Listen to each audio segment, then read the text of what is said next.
Hi guys, it's Angel from AngelSkyeTV. Today's your weekly medicine tarot reading for the week of January 21st.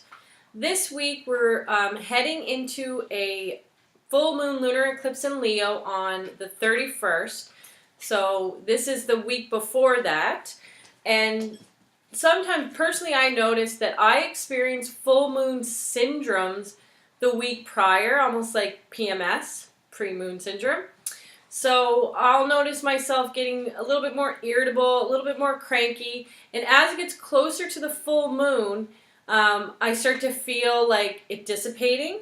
And then the day of the full moon, depending on the sign that the moon is in, like for example, the full moon that was in Cancer at the beginning of the year really took a toll on me, just because my moon in my natal chart is Capricorn, and Cancer is the opposite of Capricorn. So I found it really painful. Even though Cancer rules the moon and it's at home in that placement, I still found it really difficult, and that's literally just because of my personal chart placement. This moon's going to be in Leo, so some of you might find this challenging as well. Leo's a fire sign, very dramatic, in your face. So I would lock myself up on a night like that just because there might be some crazy shenanigans going down on the 31st. It is a lunar eclipse. It's going to bring a lot of illumination to areas in your life, particularly pertaining to the 5th house. Is Leo the 5th house? Aries, Taurus, Gemini, Cancer. Leo's the 5th house. So creative endeavors of all kinds. Leo can bring some illumination in that area. Again, it's really general when I say that because everybody's chart is so different. And remember, people that are square Leo, like myself, a Taurus sun, and anybody that's a Scorpio out there, might find this moon a little bit challenging as well. Aquariuses, I really do feel, are going to have an epiphany around this time, as will many Leos. So that's the astrological weather. There is also an Aquarius solar eclipse coming up in February.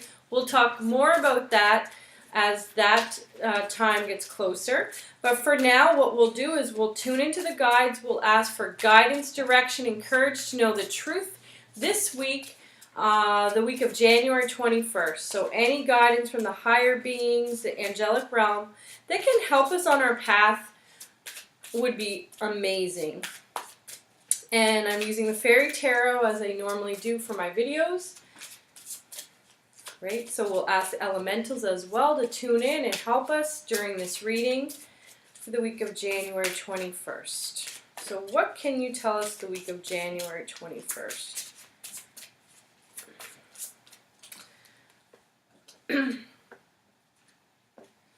Okay guys, so we have at the beginning of the week, the guides are showing me just that you do need to make a choice. It's the indecision card, or the Two of Swords, or Two of Winter in this deck. And it's just talking about, feeling trapped between two things, intellectual and emotional. And not making a choice is actually a choice. Just a reminder about that. And so it comes with a consequence when you don't actually choose one or the other. You just kind of think and mull it over and mull it over and mull it over. That is also a choice, just so you know. The other thing the guides are talking about is just that you are not choosing what is best for you, basically because you're thinking more about the other person involved or people involved, rather than what's best for you. And they want to remind you that when you make a choice that's best for you, it benefits everyone in a positive way. So rather than thinking about what's best for everyone, know that when you make a choice, because you do have a lot of integrity, those that are watching, and you don't tend to make selfish choices in the first place. That's why you're struggling with this right now. It's because, you're trying to make sure everybody's needs get met, but it's at the expense of your own needs. So what the guides are saying is if you choose you first, what's best for you, that will in fact affect everyone else in a positive way. Because if you're happy, then the people that you're concerned about this affecting negatively will also be happy. They want you to be happy. There's a lot of love there, is what they're saying. Midweek, there might be a little bit of a bump in the road of feeling just like, things aren't happening. Your life is kind of fallen into this mundane routine. This could be classified as the winter blues. Now, if you're in the Halifax area, it is a gorgeous day outside. And the guides are saying that going out in nature, being in nature, remembering that magic is everywhere all the time, is a great remedy for this midweek kind of kick in the butt. So just to remember that.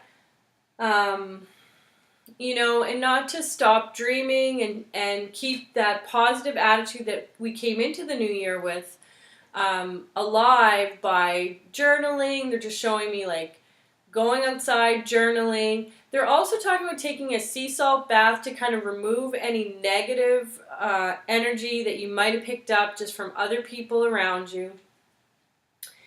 And end of the week, they're asking you to do a little bit more research, especially pertaining to education and schooling. So you might be trying to shift careers. I get the sense that you're trying to figure out a new path in your career, and you're really not looking at all of the details that are involved, and you don't want to kind of jump into something that you're going to later regret and then owe a bunch of money for, but never really enjoyed it or it didn't pan out. So they're just saying like to do a little bit more research before you proceed. But some of you are really going to be going back to school, and that's a good thing. I do see a lot of boredom. Some of you, they're showing me just you guys are super bored in your job. So it is definitely a good idea to, look outside of what you're doing. Just do the research, and even just doing the research, knowing that you're going to be moving in a different direction can kind of help with those sort of feelings of being stuck or just unfulfilled. Like just knowing and having that awareness that, I'm looking for something, like as if it's like an Easter egg hunt or something. It's exciting to look for something that you don't know, where it is, and to sort of to approach your career in this manner, like, I don't know what I want to do, but it's exciting to kind of like look and follow the signs, and, sometimes you think you're going to end up over here, and then you end up over here in a totally different direction, but you follow the signs all along, and it was exciting, not stressful. I think in our world we get so stressed out about what we're gonna be, and then we forget to just be. And that's unfortunate because then we regret later, not enjoying those moments. I was thinking about this yesterday where I'm in class. I have 6 months left of classes, and I was like, oh, I'm really going to miss the classroom and the classroom environment and things like that. And, it's really easy to get caught up in drama and politics in any kind of classroom, when you get a bunch of people together. But, just try to look past those things and try to enjoy where you're actually at, even if you're not yet finished your schooling, you haven't yet figured out what you want to be, what you want to do in your life. That's okay. It's okay not to know, and be okay with that. Just be still with that.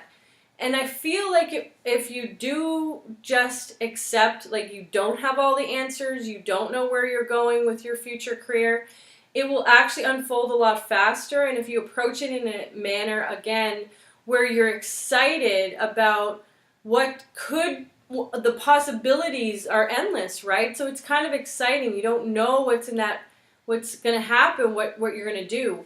I mean, you can also look at it in the reverse if you want and just be completely stressed out because you don't know. But I feel like that's like kind of pointless and, not good for your health, not good for the people around you. You're not a fun person to be around when you're anxious and worried about the future. So I guess what the guides are mostly trying to tell you is just to trust and follow any little sign that you can get or that you get, you know, just with the knowing that you will eventually become what you've always wanted to become, even if you might not remember what you always wanted to be. Yeah, so, and the guides are talking to me now, just telling me to tell my story a little bit. And, you know, I started off going to art school, and then I did a couple of, like, a degree in psychology as well as a degree in fine art. And I didn't really know what I wanted to do. I thought, you know, maybe art therapy, maybe counseling. I started my master's. I did 2 years of that in counseling and art therapy. And then I just didn't like it anymore. I didn't like the academic, paper writing, pencil pushing.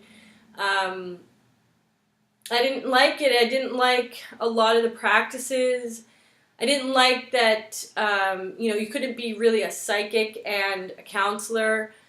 I mean, there are some people that do that, but I felt like I'd have to I'd have to be always proving the validity of, you know, getting messages from the divine, whatever. So now I'm in acupuncture, and I absolutely love it. And all of the things that led me to acupuncture, all the things I did previous to acupuncture, really enrich my practice. So it's all worth it, even if, you know, it didn't, you know, go in a straight line. I kind of went, you know, a zigzag. It's all worth it. So just honor the path you're on, even if you don't know where the hell you're going. Just trust that you know, you'll keep following that guidance, keep following the signs, and your heart, like, notice, like, am I excited? If the answer is no, then, you know, that might not be the right path. You know, you can't always be excited, but, you know, for the most part, you should really be excited by what you're doing. I hope that helps. I'll talk to you next week, and have a good one.